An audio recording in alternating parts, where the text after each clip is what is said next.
হিন্দুর জন্য হেদায়েতের দরজা খোলা আছে, কাফেরের জন্য হেদায়েতের দরজা খোলা আছে, ইহুদির জন্য হেদায়েতের দরজা খোলা আছে।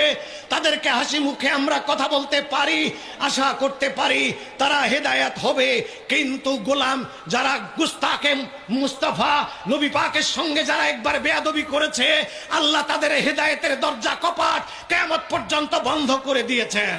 তারা কোনোদিন হেদায়েত হতে পারে না। আজ পর্যন্ত কোন মুনাফিকের ইতিহাস নাই যে মুনাফিক হেদায়েত হয়েছে, তওবা করেছে।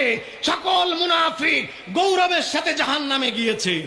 আজকে নামাজ দেখে ভুলে গেলে চলবে না, লম্বা দাড়ি দেখে ভুলে গেলে চলবে না, টুপি দেখে ভুলে গেলে চলবে না, পীরগিরি দেখে ভুলে গেলে চলবে না, কান্দা দেখে ভুলে গেলে চলবে না।